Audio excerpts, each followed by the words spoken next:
The word apartheid has been thrown around by people concerning the Palestinian situation under Israeli rule. But how accurate is it? Well, firstly, it isn't something that has been thrown around by just college students on campus, but also the former president of America, Jimmy Carter. In his 2006 book, Carter laid out in detail why he believed Israel was an apartheid state. People reacted normally and understood the nuances of his argument with patience and deliberate understanding. This book was my first encounter with the idea that Israel was an apartheid state. However, I will not be using this book as the basis of the argument in this video. It's a bit old, things have changed, and you know who has made a more recent and comprehensive report.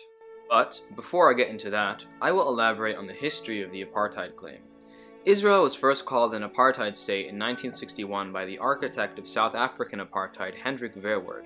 Before 1966, Israeli Arabs were essentially second-class citizens living under martial law. Then, in 1967, Israel took control of the West Bank, Gaza, and East Jerusalem. In the 1980s, some intellectuals began fielding the idea out, but it really began to take solid shape in the 1990s during the peace process. The enclaves which Oslo created reminded many of the Bantustans in South Africa. After the peace process failed, the idea of Israel becoming an apartheid state really began to pick up steam. In 2002, Desmond Tutu, who fought South African apartheid, made the comparison. In 2005, the boycott, divestment, and sanctions movement began organizing apartheid weeks. In 2006, Carter made the argument that in the West Bank and East Jerusalem there existed an apartheid regime. In 2014, infamously, John Kerry used the word apartheid in describing what would occur if the two-state solution failed. Most interestingly, however, is the use of the claim in Israel. The use of the term began even with Israel's first Prime Minister, David Ben-Gurion, who reportedly was worried that if the demographic issue of holding on to the Arab territories wasn't solved, it would become an apartheid state. In 1976, Yitzhak Rabin showed concern that Israel would become an apartheid state, echoing Ben-Gurion's concerns. Ehud Omar warned that if the peace process failed, that Israel would be called an apartheid state and the world would support an anti-apartheid struggle, forcing it to give citizenship to all of its residents. In 2017, former Prime Minister Ehud Barak warned that Israel was on a slippery slope towards apartheid. Human rights groups have only recently begun to make the claim that Israel is an apartheid state. In 2020, Yesh Din, an Israeli nonprofit, offered up the legal opinion that Israel was an apartheid state. In 2021, Israel's leading human rights org, B'Tselem, published its position piece calling Israel a regime of Jewish supremacy and apartheid. And finally, Human Rights Watch, in a 200-plus page report, accused Israel of crimes of apartheid. This is not a comprehensive description of this history, and I encourage that you do your own research on the development of this claim, but this demonstrates that this idea isn't new, and it has always been a concern by Israeli leaders throughout their relationship with the occupied territories. I read the 224-page report that Human Rights Watch has published. I suggest you read it and judge for yourself. However, I will try to explain what the report reveals. So, is Israel an apartheid state? Well, technically no. Under international law, an apartheid state isn't a thing. Rather, apartheid is a crime that is committed to a population. This is a semantic issue, but nonetheless important. So, is Israel committing the crime of apartheid against the Palestinians? Well, yes. Yes, it is. The issue here that a lot of people end up having trouble with is apartheid as an analogy to South Africa. There are some parallels between the system that South Africa and Israel have set up, but getting too caught up in making a one-to-one comparison between these systems misses the point of the Human Rights Watch report, and in general what apartheid is under international law. Apartheid is a crime against humanity that you can be tried for under a court under international law. Therefore, it needs a set definition that can be applied in these cases. So, the definition that Human Rights Watch uses is as follows. The crime of apartheid under the Apartheid Convention and Rome Statute consists of three primary elements. 1. An intent to maintain a system of domination by one racial group over another. 2. Systemic oppression by one racial group over another. And 3. One or more inhumane acts as defined, carried out on a widespread or systematic basis pursuant to those policies. The report goes on to establish the intent of the policymakers, then it demonstrates how these actions contribute to the domination of the Palestinians, and then they show examples of inhumane acts that have been committed. The report never says that the systems under which the Palestinians live are all the same across the board, but that they are all designed with the intent to dominate the Palestinians underneath the rule of these systems. The report makes sure to emphasize that the term race under international law has a meaning that includes ethnic origin and national origin. From here on out in this video, I will be analyzing the system that Israel has created in Israel, in East Jerusalem, in the West Bank, and in Gaza, with the definition of apartheid under international law in mind. The crime of apartheid includes many of the policies that Israel holds within its borders. Many Israelis will balk at this idea, pointing to the many Arab MPs and Arabs in position of power, for now, as evidence against this. It is therefore even the more shocking that there is little awareness of the inequalities placed solely on Palestinian citizens of Israel. However, given the definition of apartheid that we are using, first we must establish whether or not the policies being practiced has the intent to maintain a system of domination by one racial group over another. Well, that might be hard to prove given the fact that Israeli politicians would never say anything so discriminatory in public.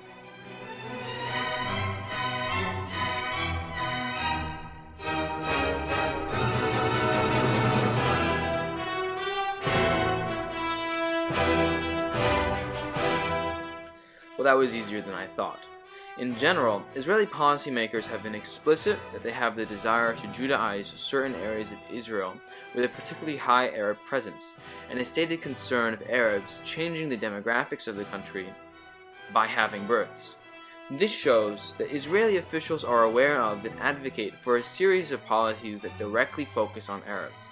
They know they are making policies that will manifest towards some kind of effect against the Arab population. Now the question is if these policies constitute a type of systemic oppression of Jews over Arabs. The report points to the following series of laws and policies that create a system of domination and oppression on Palestinians in Israel. Let's begin with one recent law called the Nation-State Law of 2018. It is a law that is a part of the Constitution. Israel sort of doesn't have a constitution, but whatever.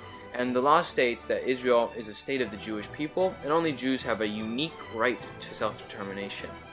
This manifests in cities that won't create Arabic schools because it could alter the demographic balance and damage the city's Jewish character. For Palestinians, there are less avenues to be considered a citizen. There is the Citizenship and Entry into Israel law that explicitly prevents Palestinians from becoming citizens from marrying an Israeli citizen. For a Palestinian to have even been considered a citizen of Israel, they had to prove residency before 1948, inclusion in the population registry, and continuous presence or legal entry in the period between 1948 and 1952.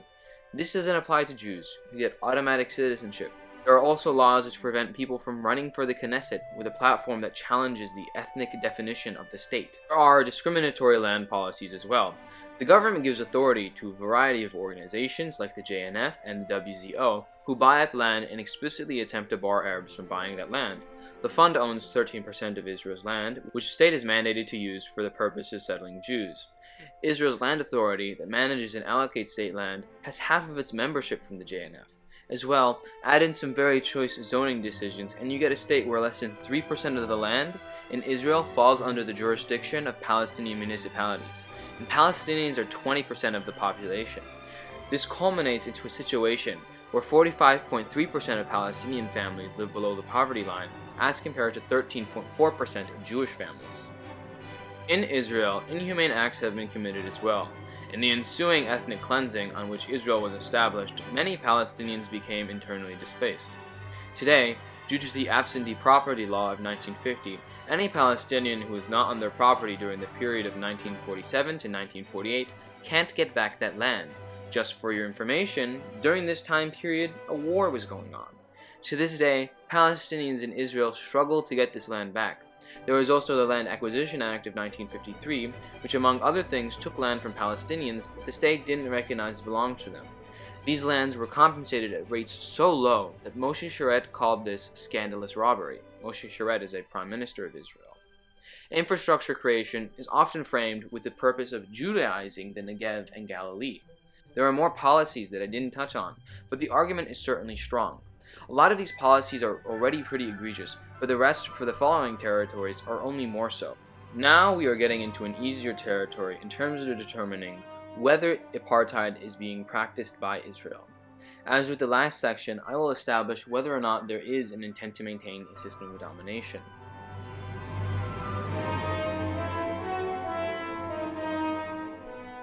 This shows a clear intent to maintain a system of domination. East Jerusalem was a territory conquered in the 67th War and then illegally annexed by Israel.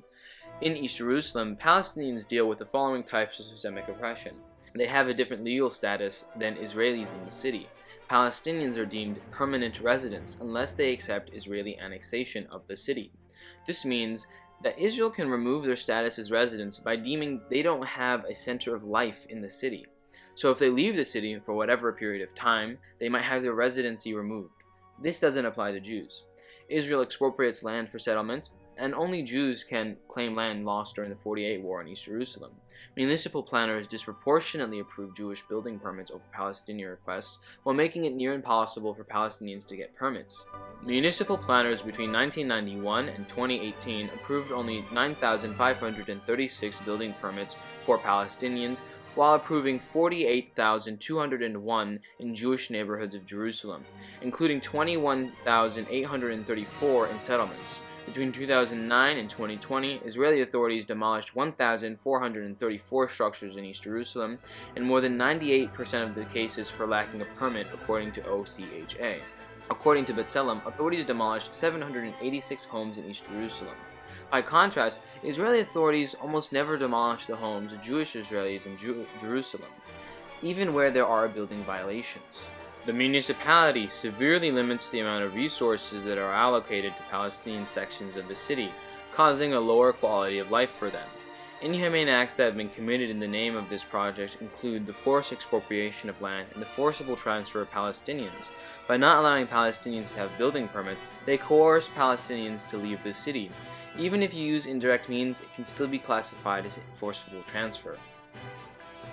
This one is a no-brainer. Israeli officials demonstrate their intention towards the West Bank through the variety of policies that they enacted. In recent years, the Knesset has passed a growing number of laws that apply specifically to the West Bank, including a law allowing authorities to retroactively expropriate private Palestinian land on which settlements have been built, a law that transfers petitions brought against state policy to an administrative court instead of a Supreme Court, and a law that brings universities and settlements under Israel's Council for Higher Education. The Israeli government, in its nation-state law, has deemed settlement to be a national value. The settlements have no security purpose and are done solely because the Israeli government creates them or allows them to exist. There is also the collaboration with settler organizations whose stated interest is to build settlements in the West Bank. However, despite these policies and the way in which they were implemented, the straw that broke the camel's back here was Netanyahu's attempt to annex a portion of the West Bank. This showed that Israeli policymakers had concerns other than security in mind in relating to the West Bank. Policies were created in order to dominate the Palestinians, in order to further settlements. And given that they settle the land with their own citizens, there's a situation where there are two sets of laws for Jews and Palestinians in the West Bank. Civil law for Israelis and martial law for Palestinians. If a Palestinian commits a crime, he is sent to a military court where there is a conviction rate of nearly 100%. The wall that Israel illegally built, loaded his claim as an entirely security-based matter, is acknowledged to have included plans of settlement expansion into its decision-making process. Palestinians do not have free speech, settlers do.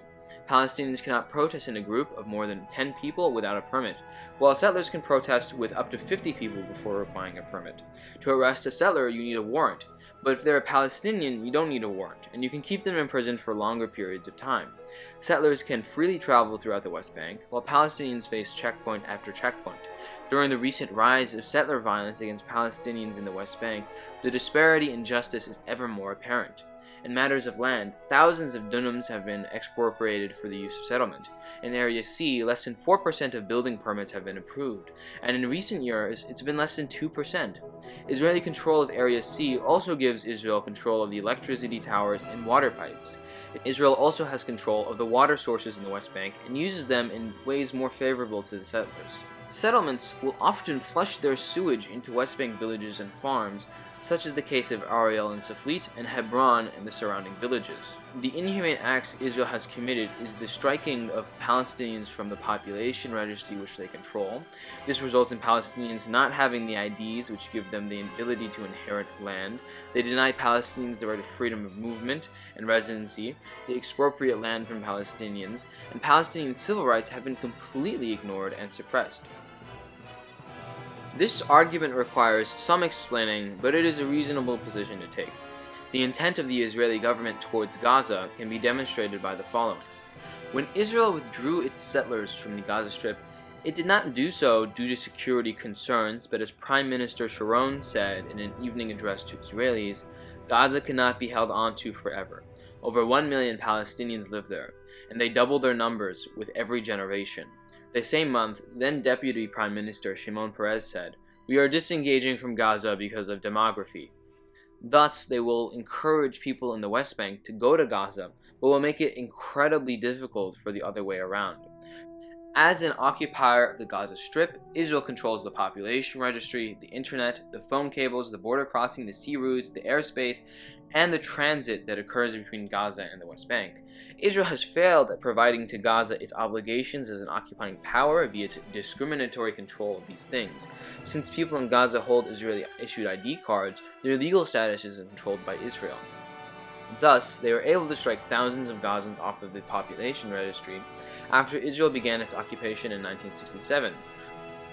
Without these ID cards, Gazans can't enter or exit Gaza, which isn't a concern for settlers or Israelis who never have to be concerned with losing residency or citizenship no matter how long they leave the territory.